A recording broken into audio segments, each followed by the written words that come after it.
I lived the first 26 years of my life entirely typically able-bodied. Newly married, young mother with a 6-month-old baby in the next room. I had a massive stroke out of absolutely nowhere and very nearly died. My life started early with domestic abuse, losing my mother and violence at 6. Got into a lot of trouble by my teen years in my 20s, being incarcerated for 35 years for the crime of manslaughter.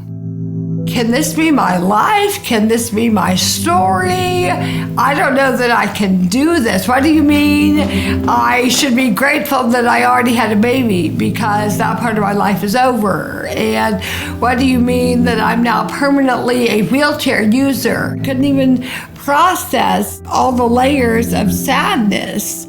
I arrived in Angola, the Louisiana State Penitentiary, in August of 2012. When I got there, the next 10 years would be spent learning everything on a level I'd never dreamed before.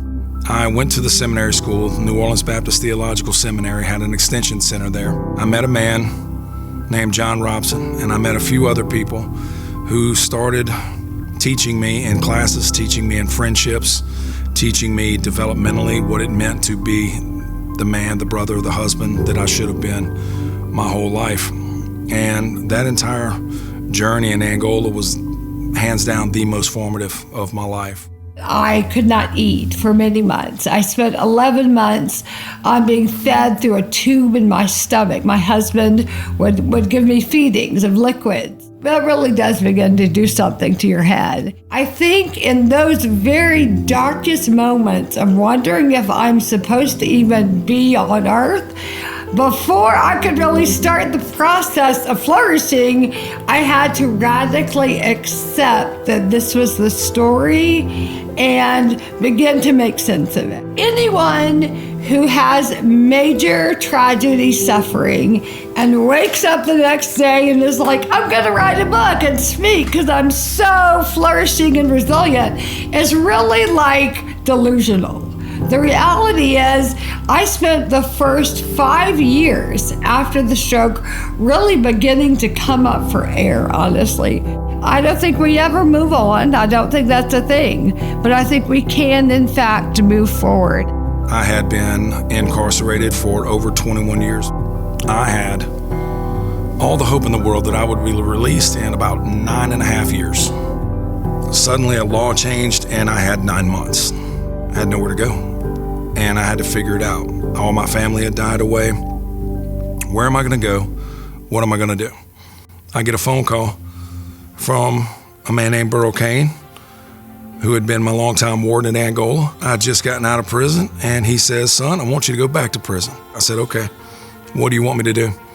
And when he told me that he wanted me to come into the education system and he wanted me to rebuild the seminary program and to take it over, it made total sense.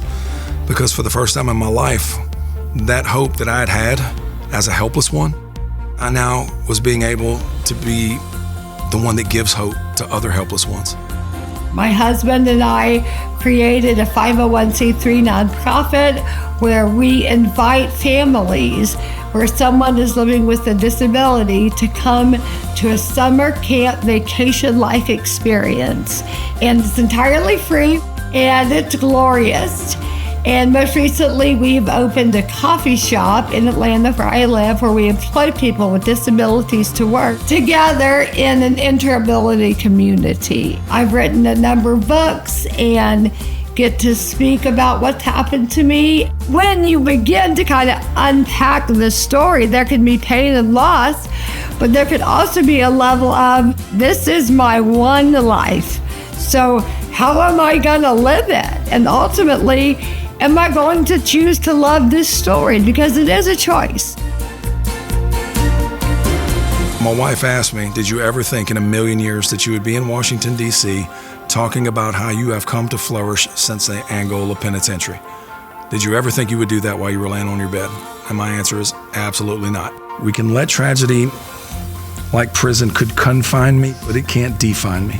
We have decided on this new journey that we're going to do, we're going to choose flourishing by understanding that we truly have the choice, that we are influenced by many things, but we are dominated by nothing, and that we are guided and loved by our God, but we have nothing to fear as we walk through all of these other things. And so we look forward to tomorrow. We look forward to being here. We look forward to the next place we're going to go. I can be at war with this story till the day I die. But the reality is that's not going to do anything for my life. It's not going to make my life an iota better to hate it. The constraints of our story is forced creativity, forced clarity. They give you the path to go on. So if I can get my mind around loving this life, then I can live with a deep joy in this story. The proof's in the pudding, it works. When you're living with joy in your story, it's contagious. Half my body doesn't work very well, but my soul is decidedly flourishing.